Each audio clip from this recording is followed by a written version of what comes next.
سرخط خبرها. Investigators say they believe the suspect acted alone. They haven't identified a motive. نوجوان 15 ساله‌ای در دبیرستانی در میشیگان دست به تیراندازی زده و 9 دانش آموز و معلم را کشته یا زخمی کرد.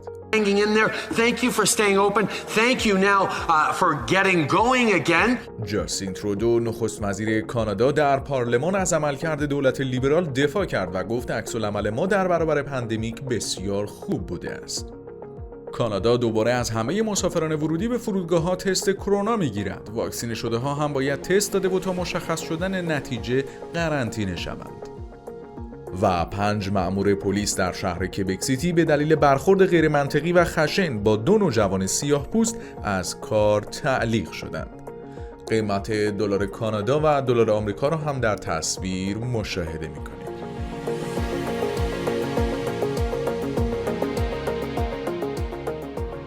با عرض سلام و شب بخیر خدمت همه شما مخاطبای عزیز از هر جای کانادای زیبا که هستید. من اشکان هستم از بخش خبر شامگاهی کانادا لایف تیوی و لطفاً در ادامه با ما همراه باشید با مرور آب و هوای شهرهای مختلف کانادا.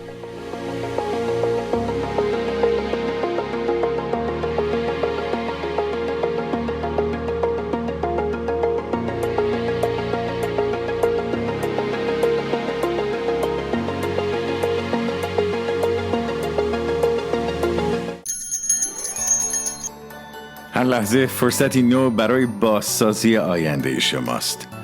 رفاه و آرامش رو در سال جدید به خود و خانواده‌تون هدیه کنید. با ما تماس بگیرید تا از آفر سال جدید ما بهره مند شوید. رویای مهاجرت شما با ما محقق می شود.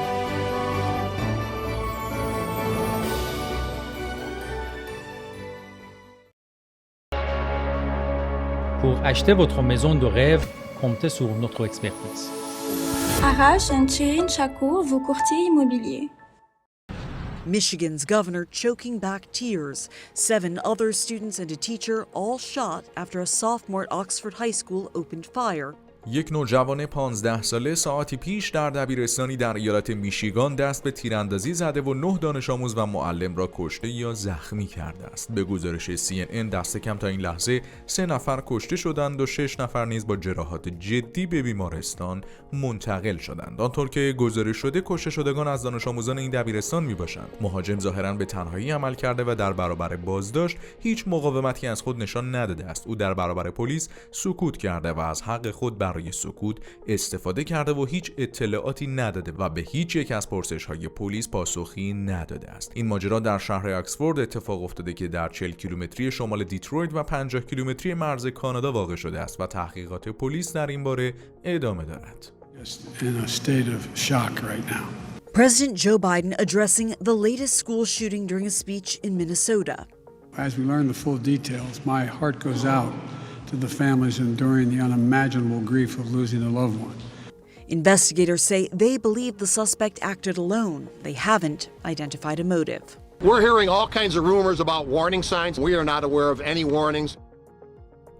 جاستین ترودو نخست وزیر کانادا امروز در پارلمان از عملکرد دولت خود دفاع کرد و گفت عکس‌العملی که ما در برابر پاندمیک از خود نشان دادیم قابل دفاع است. آقای ترودو گفت امکان ندارد من وارد رستورانی بشوم و صاحب رستوران از عملکرد دولت تشکر نکند و همچنین بیزینس ها و مردم کانادا از کمک های مالی دوران کرونا که توسط دولت کانادا ارائه شد قدردانی می‌کنند. جاستین ترودو گفت اکنون ما 100% از موقعیت‌های شغلی از دست رفته در دوران کرونا را دوباره احیا کردیم و حتی فرصت‌های شغلی جدید ایجاد کردیم که بسیار تحسین برانگیز است. جاستین ترودو افزود البته اکنون ما کمبود نیروی کار داریم و این نیز به دلیل بسته بودن مرزها و کندی روند مهاجرت در dوران پاندمیک بوده است. او گفت باید پذیرش مهاجران تسریع شود تا کمبود نیروی کار در کانادا را جبران کنیم. For families with a child care Canada child benefit indexed to inflation with $10 a day child care. We'll provide targeted support for the hardest hit sectors like tourism. The leader of the official opposition talked about support for the tourism industry. So I hope his party will work with us to get their support, because we have right now coming before the House Bill C2 that will have targeted supports for the tourism industry, for a sector that is very much worried about what the consequences of this Omicron variant might have on their industry, on people's plans. Well, we have a piece of legislation we're putting forward that will make sure we're there to support those industries that are hardest hit, that'll make sure we're there to support small businesses or businesses that are facing challenges, but also make sure that we have lockdown supports. If provinces have to move forward with targeted measures, we will be there as a federal government, as we have been since the very beginning, to allow Canadians to make it through this health crisis, knowing that their government has their back and that we will bounce back and come roaring back stronger than ever. That's what's in this Bill C2 that we're moving forward. And به دنبال شیوع ویروس جهش یافته گونه اومیکرون، کانادا دوباره از مسافران ورودی به فرودگاه‌ها تست میگیرد. بر این اساس همه مسافران حتی اگر واکسینه شده باشند به محض ورود به فرودگاه‌های کانادا باید تست کرونا داده و تا مشخص شدن نتیجه خود را قرنطینه کنند. همچنین کانادا امروز کشورهای بیشتری را در لیست ممنوعیت‌های پروازهای ورودی قرار داد. علاوه بر کشورهای قبلی که بیشتر از جنوب آفریقا بودند، اکنون پروازهای ورودی به کانادا از کشورهای مصر، نیجریه و مالاوی نیز ممنوع شده است. بیشتر نیز کانادا پروازهای ورودی از کشورهای آفریقای جنوبی، موزامبیک، بوتسوانا و چند کشور دیگر را ممنوع اعلام کرده بود. در حال حاضر 6 مورد ابتلا به ویروس گونه اومیکرون در کانادا تایید شده است که در استانهای آنتاریو، کبک، بریتیش کلمبیا و آلبرتا بوده است. تاکنون هیچ موردی از ابتلا در سایر استانهای کانادا گزارش نشده است. اطلاعاتی که فعلا درباره ویروس جهش یافته جدید وجود دارد بسیار محدود است، اما آنچه می‌دانیم این است که این ویروس به شدت قابلیت انتقال دارد و همچنین مقاومت بسیاری در برابر واکسن‌های کنونی کرونا از خود نشان داده است. برخی از پزشکان از کم خطر بودن آن گفتند، اما در این حال شرکت مدرنا ساخت واکسنی ویژه برای این ویروس را آغاز کرده است. Let's bring in Omar Al-Gabra, the Minister of Transport. Minister, thank you, by the way, for rushing out of that press conference and joining us here on CTV's Power Play. Let's just start. There are multiple countries that have Omicron. The Netherlands, Japan, the UK. They're not on the list.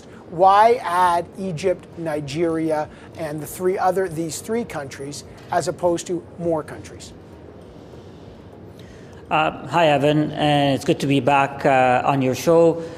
Thank you for giving me the opportunity. This is a good question that actually was brought up at the press conference. Dr. Theresa Tam and Minister Duclos answered it. The answer to this question is that we're going by the information that we have, and we look at data.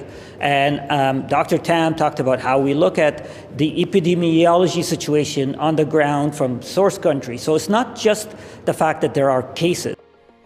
و به دنبال انتشار یک ویدیو از برخورد خشن پلیس کبک سیتی با 2 نوجوان سیاه‌پوست، امروز خبرگزاری‌ها گزارش دادند 5 افسر پلیس تا روشن شدن نتیجه تحقیقات از کار خود تعلیق شدند. در ویدیویی که منتشر شده دیده می شود که چند افسر پلیس با 2 نوجوان سیاه‌پوست درگیر شدند و یکی از آنها پس از آنکه به صورت یکی از نوجوانان مشت می‌کوبد، مقداری برف روی صورتش می‌ریزد که باعث واکنش‌های زیادی شده است. به دنبال این خبر مامادی کامارا، فرد آفریقایی تباری که به دلیل بازداشت اشتباه توسط پلیس در مونتریال به چهره رسانه‌ای تبدیل شده، گفت این بسیار طبیعی است و من را شوکه نمی‌کند. گفتنی است در کبک سیتی علیرغم اینکه جمعیت قابل توجهی از آفریقایی تباران و سایر نژادها وجود دارد، اما هنوز در نیروهای پلیس تعادلی از نظر نژادی دیده نمی‌شود و هیچ فرد آفریقایی تباری در پلیس کبک سیتی مشغول خدمت نمی‌باشد. And things degenerated after that. He says he was punched 3 or 4 times by police, thrown against a car and put on the ground. And he says he was screaming because his face was burning, and that's when police pushed snow in his face. Now his family has contacted this lawyer who has handled racial profiling cases before in Quebec. This is Fernando Belton. I was really shocked. I don't think since I've become a lawyer I've seen something as brutal and as unjustified as this. ممنون از همراهیتون تا انتها با این بخش خبری. منتظر ما باشید در شب‌های آینده. فعلا خدا نگهدار.